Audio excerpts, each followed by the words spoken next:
Okay, welcome back to Lunch with Larry. Today we're going to talk about standards access. How do we set up our system to have these reuse libraries that trace between external standards and our internal standards, and then finally our product set? Appreciate you coming today and looking at our third of the different views or frameworks that we're going to use to analyze our requirement set. Again, it's Larry Sampson. This is my contact information. Feel free to register for the YouTube channel or send this design control registration link to anybody who's interested in some of these topics. Be happy to help you if the opportunity arises. Okay, so again, requirements managements are 1A. Requirements is the core data set that we relate everything else to. 1B is systems modeling. What is our understanding of the functional models and how do they relate to the requirements management? And today we're going to talk about standards management. How do these external standards map into our requirements management data set? Then we'll have verification and validation. What is our evidence that the device complies with our definition of good? And finally, risk management. What is our understanding? How do we process our requirements in the context of defining mitigations to problems that arise in the field? So what are we talking about? And I think it's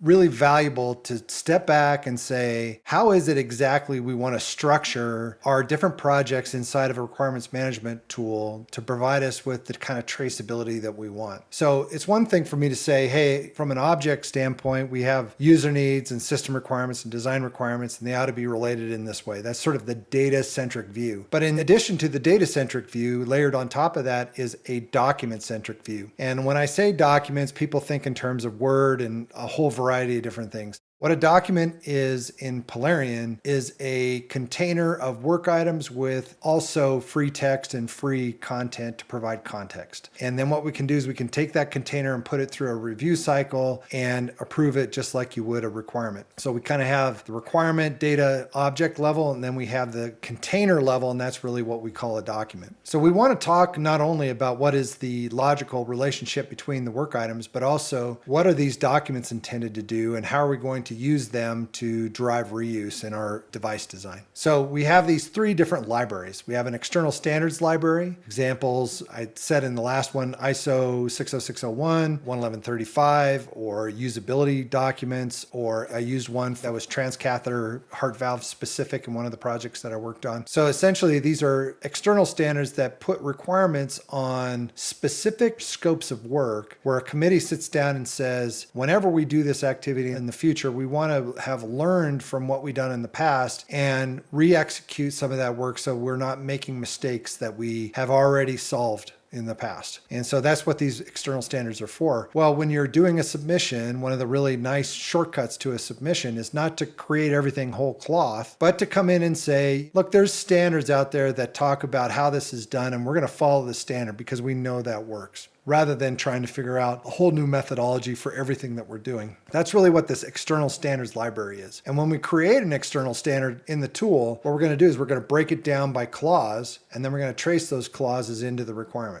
Really important concept in this first step because those external standards oftentimes step on one another. And what I want is to be able to say in the normative library for a product type, how are we going to handle not only this clause in this standard, but also a similar clause written in a different standard and maybe a third clause written in a third standard. Where are we going to process which standard we're stepping on? Because they're not all identical. What this allows me to do at the normative library level is say exactly what I'm going to do and what is the justification for writing the requirement in this way in the context of these multiple standards and the different requirements that are laying on top of it. So it provides me with the space without impacting the project to have some understanding of how these external standards should be applied to a product type. So that's really important. And that gives us this atomic traceability between the external standards and the normative library standards so that I can have a way that the company has decided to process these external standards for a particular product type, be it pacemakers or syringes or whatever. Okay, so now that I have the set of requirements in the normative library, I can share those as a container down to the project. And so that's going to just provide this traceability one-to-one with the document that's shared to the project. And then what I can do is make modifications to the project project standard. So then I can take the project standard that is a document with the one-to-one traceability between the requirements and identical requirements between the normative library and the project standard. What that allows me to do then is delete things that are in the normative library if necessary, but also add things that are specific to this project only. And that way I can create these new requirements and understand what's happening in the new project and decide whether I want to move it back to the normative library to be shared to other projects in the future. So what this does is creates kind of a hub and spoke, and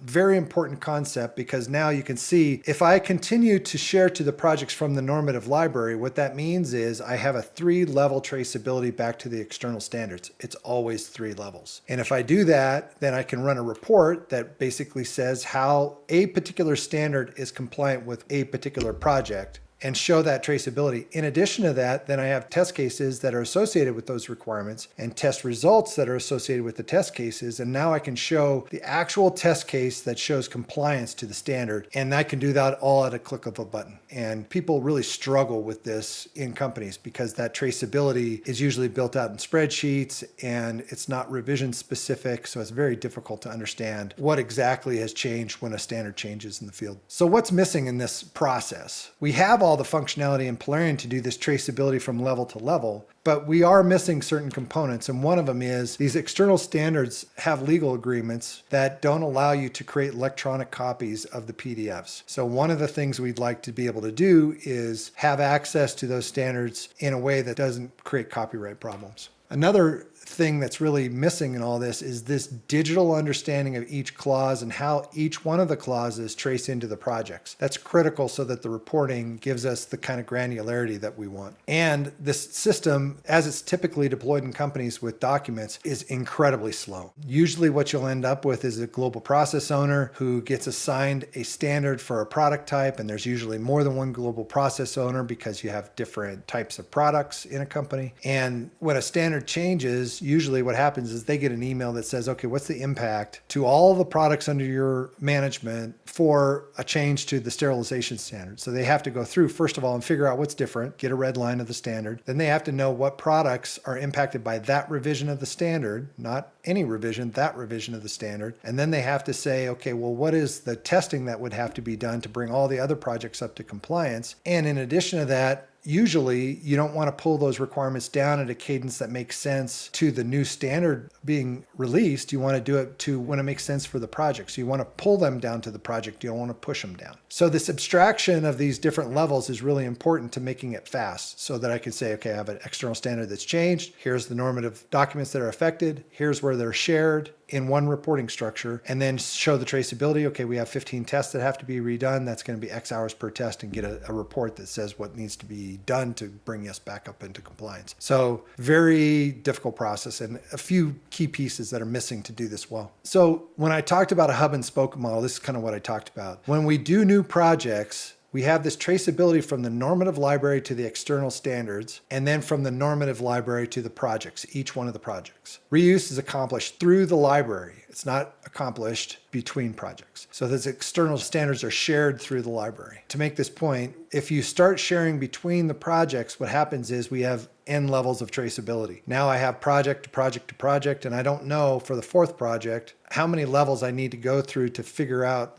the traceability to the external standards. So that reporting between external standards and the project becomes n levels deep. And it makes it almost impossible for us to really understand the relationship between the external standard and the project. So what standards access does is it provides us with this external standard broken down. And that external standard, I just want to mention this because I've done this several different ways. What makes the most sense is for us to have one work item type for the external standards. So those clauses are each defined by one work item type, and then we trace them into the normative library broken down just like we do it in the projects. So in one of the previous discussions, I talked about this requirements decomposition. We want that requirements decomposition between the normative library and the projects to be identical, and that will allow us to have direct traceability back through the normative library to the standard clauses. We don't want to have between the projects and the normative library differences in traceability and the definition, because then that traceability between those two projects is going to get messed up. So we want to make sure that the normative library and the projects are the same if we want to have this kind of reporting. So just to provide you with a little bit of a discussion about what we have in an application, what we essentially do is we pull this content, these requirements documents down from BSI, and then we can open them to see,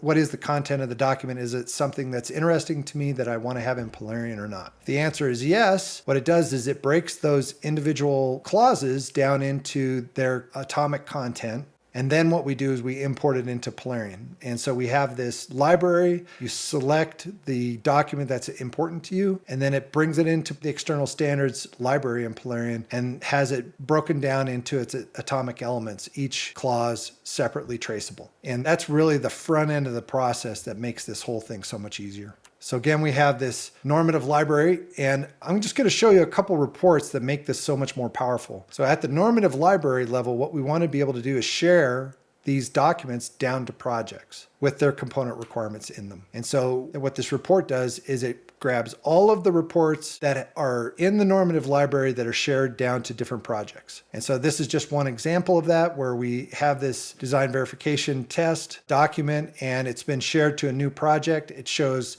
not only that it's been shared, but what approved version it was shared at. So what we're showing here are only approved versions. So inside of Polarian, I can take a document and I can save it and save it and save it again. But what I'm really concerned about in this particular report is what are the revisions of the documents that have been approved as versions, and what is the historical version of that document that is that version. So I'm going to share that version, approved version number 1, down to a project, but I don't want to see all the trash in the middle. I just want to see the ones that are approved. So this report takes all that into account. So I can just look at this report, say in my normative library, I have 250 documents that have been shared down to projects. Here's where the project they were shared, one or many, hundreds of them if necessary, and all the revision levels of each one that was shared. Now you can imagine how hard that is to do, because these normative libraries are going to be changing at a rate that's even faster than the external standards, because we're going to be making adjustments to how we want to handle this for new projects that are coming out. Those normative libraries are going to be changing all the time. Well, I need to understand, was it shared with version 1 or version 75? And so when I go to make an adjustment based on the external standard, I understand what changes were made between those versions. So all of this reporting, this sort of documents in revision depth, is really important. So the next thing is the project standard library. So not only do I want to view down to the projects of what was shared, but I also want to know from the project up what has been shared from a library.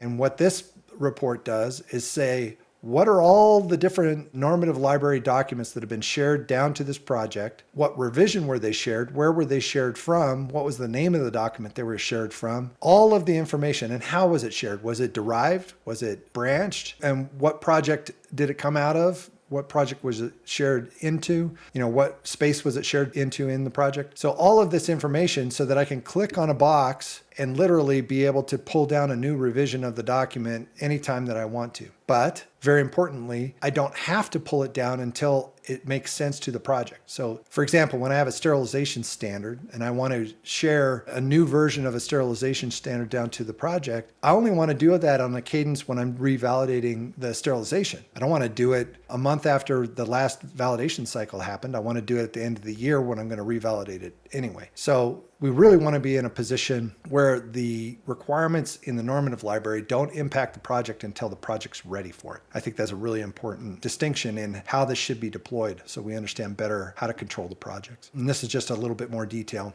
We have this design inputs. It was shared from the main library in these different revisions, and we actually can click on each one of these. So we could click on the norms 2, the version 1.0.1, and the version that's the head version in the library, and do a differential and see what the red line is between them. So super powerful tool to be able to compare those different requirements documents. Okay, so this is kind of how it goes. We have the external standard library that's broken down by clause. We trace those atomically to the normative company standard. Those are then shared to the project standard as documents and containers of work items.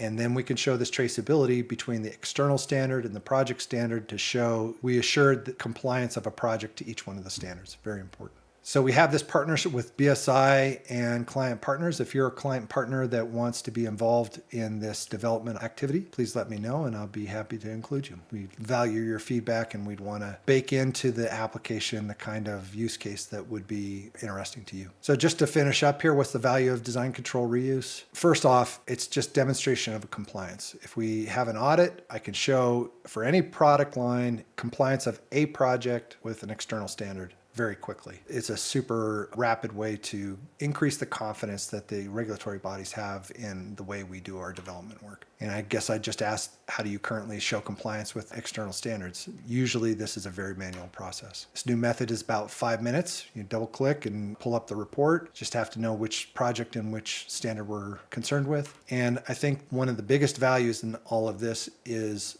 reuse. I would say that's true for requirements management in general. Anything related to requirements management. Reuse is the knob by which we justify these programs. And I've seen reuse of requirements, reuse, and I say as much as 94%. I've now seen projects over 95% reuse, where not only do we get the kind of labor improvement that's associated with that, but also the quality of the requirements goes up because we're constantly churning on those requirements to make sure they're written in a way that makes sense to that product type. So very important. More typical maybe reuse is probably in that 60-70% range, but I mean, you can imagine how much money this saves if you get a good process. You can reuse the test cases as well. Risk management is also a possibility. And as I said before, the quality of these things gets so much better because the data is vetted on previous projects rather than just being developed whole cloth. So if you have any need for pairing templates around this, I'd be happy to help. So this is my information once again. Please feel free to forward this design control registration link to folks, and I'd be happy to get them a link to the next session, and jump on my YouTube channel, or feel free to email or call me. So we'd love to